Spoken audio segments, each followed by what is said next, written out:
Hi, this is the Daily Overpass. My name is Eric and I make apps. Now today I want to talk about why design is crucial in apps. Okay, so today I want to answer a question from Nikolai Waitkemper from last week's video number 62. He asked, could you talk about design? What do you think about material design, Apple design, etc.? Which one do you like the best? Right? I know I've talked about design before, but it's an important subject, right? So which one do I like better out of material design or Apple design? I like material design. I like the way that it looks. I think it's very slick. You know, it's very, it's really nice. But, you know, one of my problems with using something like material design or Apple design or using guidelines like that is it's a lot like, well, I think about the early days of Windows development, or not that early. So like, say the early 2000s I was doing a lot of desktop app development. So, you know, I had my Microsoft certification and, so MCSD certification. So, you know, there's certain things, you know, design rules that they teach you, like which controls you should use for different things, you know, the way things should look, you know, how to organize things. And we all use the same tools. We use like Visual Basic or C++ or anything.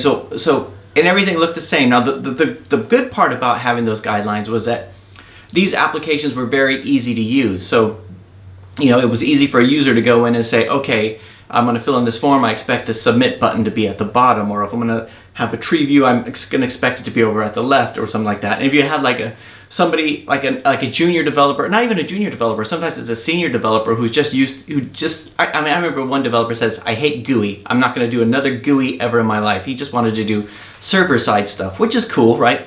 But you know, it was so when they did a GUI, they were just like, oh, you know, whatever. And it's actually, it's really hard to argue with somebody. I've been at this bank 10 years, and I'm gonna, you know, do things. You know, they're gonna do things the way I want, and it all works. You know, it's technically as possible, but it's hard for the users to understand. And you go sit like at a user's desk and go, I don't know where to click. Where's the save button? You go, it's up in the upper right hand corner, right? They go, oh, okay, that doesn't make sense. I know it doesn't. But so the nice thing about having guidelines like that, like material design and everything like that, is that it standardizes the interface. I mean, there was a really good book that came out, whoa, a long time ago. It was, I think it was Paul Krug, I think it was his name. It was called Don't Make Me Think. And it was all about user interfaces and trying to make something where you want to have the least resistance for your user using the application at all. So they shouldn't go in there and not be able to figure out what things do. And if you use something like material design, they've used it in other apps too. So they know that the hamburger menu is in the corner. If they click on that, it expands the side menu. They know, you know, certain things being in certain places. They know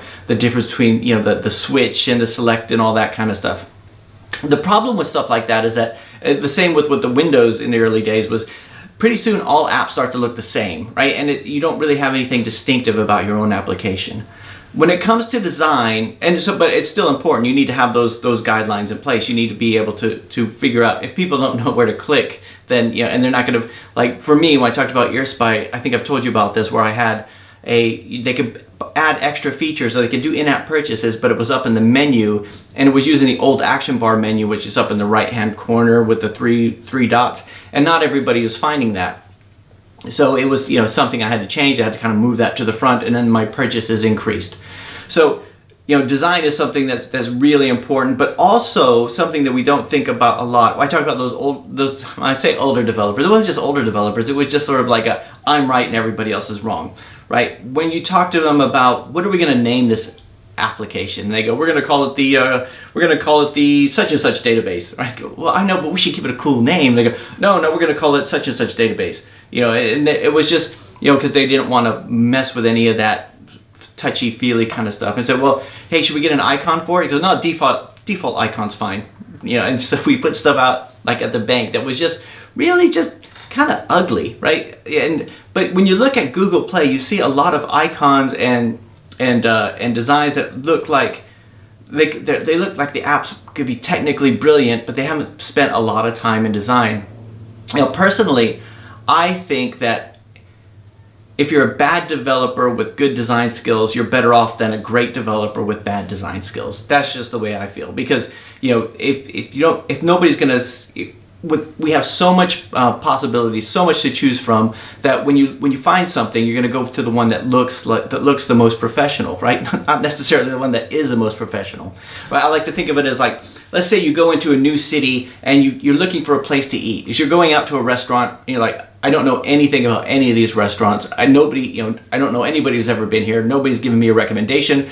And so you look down the restaurant row, you look down the street, restaurants on both sides, and you look for the one that looks the nicest, right? So you look for the one that has the nicest sign, that looks like it has the best atmosphere, right? The food is what you're concerned with, but you don't know, but you can't go and try the food at every single place, right? You go for the one that looks the best. You could go to the restaurant that has the nicest atmosphere and the nicest sign and the nicest menu, right? But the food is terrible. Where across the street there could be the world-class chef that you could have the best meal you've ever had in your life, but you're not going to go in there because they haven't spent any time on the atmosphere and the design. They haven't spent enough time to get you in there. We have on my team of 6 people, we have 2 full-time designers, right? So I think design is incredibly important.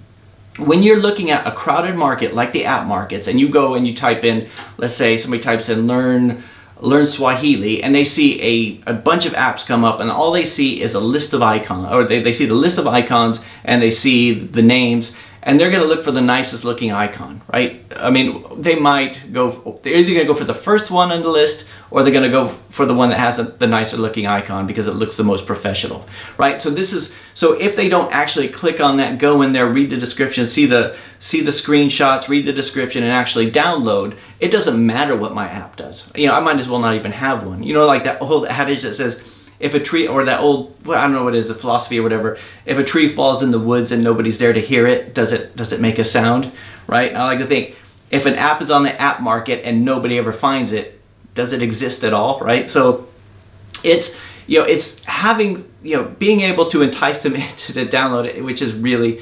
important. And the first time I hired a full-time designer, I was doing apps for a year, and I had such a hard time with design, right? And it was like we would put out a few apps and the design was just horrible on them. Like the kind of thing where you're just putting it on the market and you're like, I don't even want to tell people about this. Because the first thing they say is like, you need a new icon. I said, I know, like we've been through this over and over again with the designer. It's just, everything they come back with is bad. This is the best of all the bad options I got. It was so terrible, right? And it was demotivating. You just sit there and you just like, because you can do a lot of good work and then you have a bad icon, and first thing people do is they look at the icon, right? Or they'll go, it's okay, it's all right, right? So when I first hired my first full-time designer, which was it was a guy, Jasonri, and then I hired Sandy. I was in a mastermind group with all these other developers. Some of them were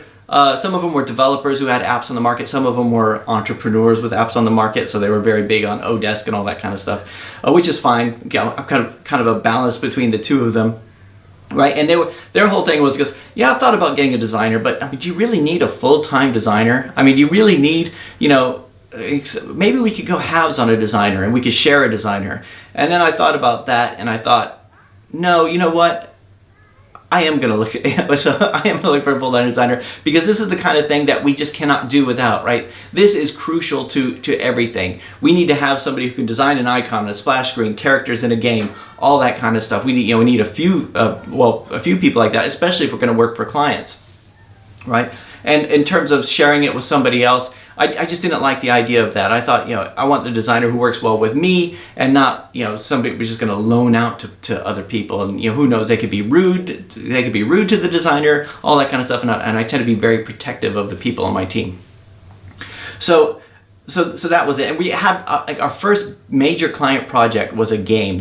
We had a big client that wanted to have, it was a big company, they wanted to have a game for a trade show. So we put together so we sent them some initial designs, and they were like happy. The design is what got us the job, right? Once they saw the design, they knew that, okay, these guys know what they're doing, right? They didn't know anything about the code. I could have said, oh yeah, here's a flow chart of how everything will work, but that's not what they were interested in. right? And we had, I mean, when I talked about scope creep before, this is, I mean, design is definitely an area of scope creep, right? That's an area where it is very iterative. I mean, a lot of times with our stuff, I'm happy early on, right? I'm happy, hey, no, that's fantastic, that's great, and I don't give a lot of, I don't say exactly what I want, I'll say the feel that I want to get from it, which is one of the reasons why I have to have such a good connection with the developers. I can't just like have somebody on Odesk that I go to and see if they're available every once in a while. So we had this app, and the scope creep of this client project was that we had like meetings. God, we had meetings about like, the character is too cute, the character is not cute enough, the bad guys are not scary enough, the bad guys are too scary. We had all this kind of stuff, a very subjective language. So I had to keep going back. So keep going back to the designers and iterating and coming up with lots of different versions of kind of stuff, and spent a lot more time than I had quoted for on the design side of things, which was cool. I mean, it's a learning experience. But if I had somebody on Odesk that I had a fixed price job with, yeah, that wouldn't work out. Right, so anyway, I'm rambling on here a bit more. I think design is extremely important, and it's one of the things that brings us in clients all the time. Tomorrow I'm going to tell you what we do in our quotes that really helps bring in clients in terms of design, and I think you'll find it really interesting. But anyway, that's it for today. I will talk to you guys tomorrow.